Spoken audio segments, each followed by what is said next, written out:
don't even know how many U.S. troops were wounded in this Iran war. Shame on you for not even know basic facts. You are the U.S. ambassador, and you don't even know how many U.S. troops were wounded in the Iran war. You got that wrong. President Trump repeatedly declared that Iran's military had been obliterated. But during this House Foreign Affairs Committee hearing, Congressman Ted Lieu confronted UN Ambassador Mike Waltz with battlefield casualty figures that told a very different story. What followed was one of the hearing's most heated exchanges, as Waltz struggled to answer basic questions about American troops wounded in the war. How many U.S. troops have been wounded in the Iran war? My understanding from the Defense Department's latest numbers is over 100, but about 70% or 90% of those have immediately returned to duty. Okay.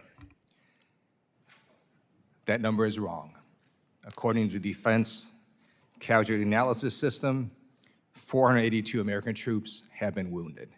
Now, it's not surprising to me that you did not know the answer to that. The reason you are here today and in your position is because you were fired by the president from your former position as National Security Advisor. You disclosed classified information that harmed American pilots and put them at risk. About me. That's your spin, I guess, for your next campaign commercial. I don't know. How many American troops have been killed in the Iran war? In these ongoing operations, 18. Okay.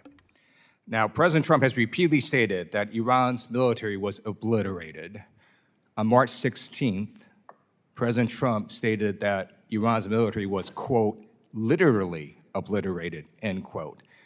How is it possible that 482 American troops have been wounded and 18 service members killed by an Iranian military that's been purportedly obliterated? The Iranian Navy, Air Force, air defense system, and industrial capacity have been massively damaged, if not completely ineffective. But this is a state that is trying to reconstitute. This is a regime that is obsessed with a nuclear weapon, and it's a regime that still maintains some missile and drone capability that it's firing on all of its neighbors, including our bases. I think that's a pretty common sense evaluation, but if I need to explain it to you further, I can. You need to explain to American people how an Iranian military that's been purportedly obliterated killed 18 U.S. service members and wounded 482 service members. As you know, 7 of those service members died in a plane crash. Let me finish my question. And has struck multiple U.S. facilities in the Middle East repeatedly. So I'm going to show you a video from Jordan, and this is an Iranian strike, and if we could play the video, that would be great.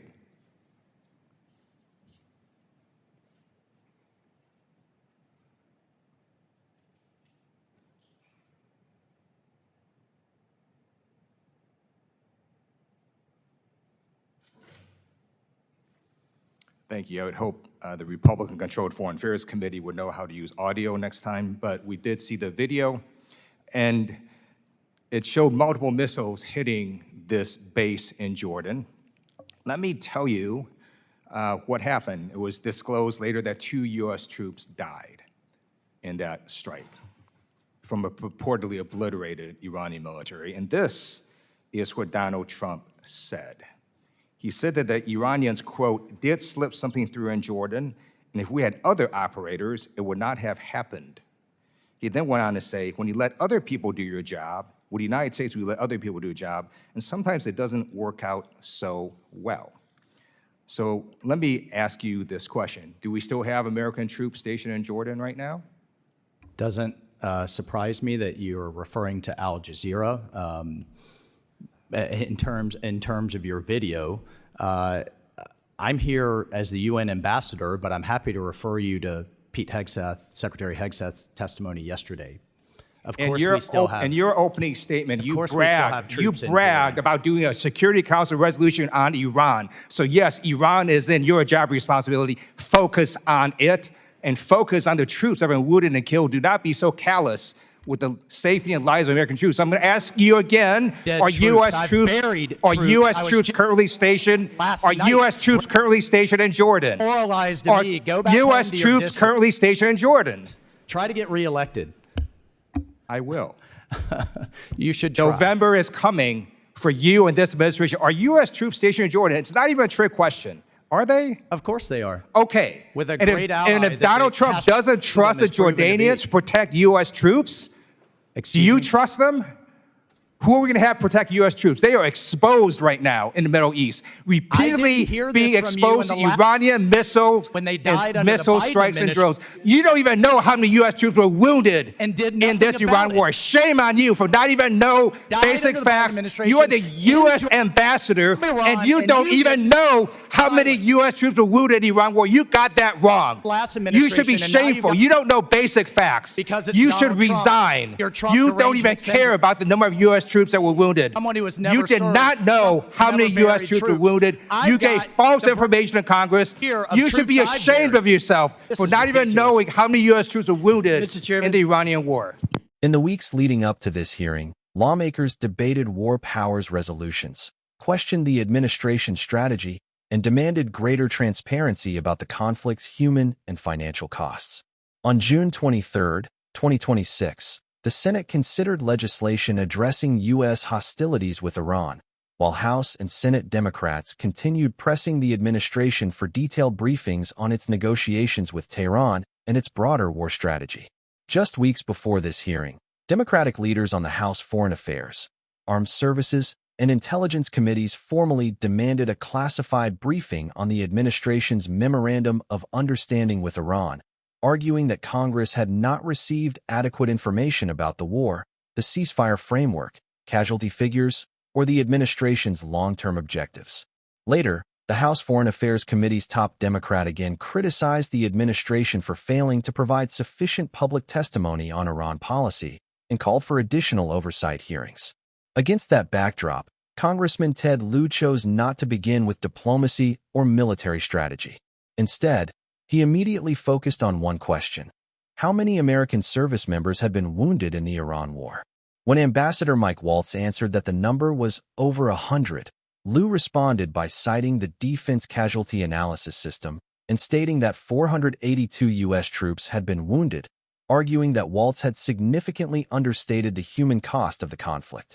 Lieu then connected those casualty figures to repeated public statements by President Trump describing Iran's military as literally obliterated. That became the central issue throughout the exchange. Lieu argued that if Iran's military had truly been rendered incapable of meaningful combat, it would be difficult to explain how Iranian missile and drone attacks had continued to kill American service members, wound hundreds more, and strike U.S. facilities across the region. He reinforced that argument by showing video of an Iranian missile strike in Jordan and referencing later reports about American casualties from that attack. Ambassador Waltz rejected the premise that those facts were contradictory.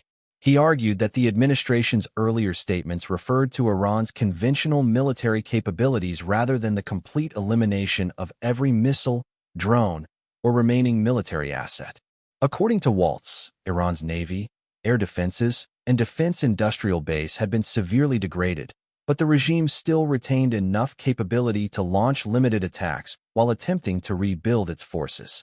The hearing then shifted from battlefield assessments to oversight and accountability.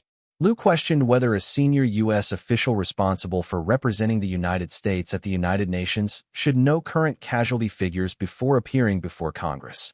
He also criticized Waltz for referring questions back to other administration officials instead of answering directly, arguing that oversight requires witnesses to provide accurate information to lawmakers. It is important to distinguish between the verified facts discussed during this hearing and the political conclusions drawn from them. Casualty figures, ongoing Iranian attacks, and the continued U.S. military presence in Jordan are factual matters that formed part of the committee's oversight.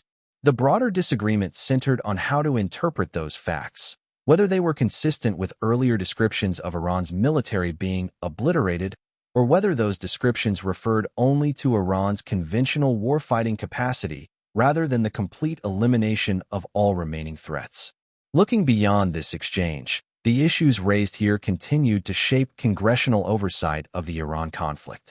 Members of Congress from both parties continued pressing the administration for greater transparency regarding military operations, casualty reporting, diplomatic negotiations, and the legal basis for continued hostilities. That continuing oversight helps explain why this hearing attracted significant attention. It was not simply about one witness's testimony, but about whether Congress was receiving complete and accurate information while American troops remained deployed in an active conflict.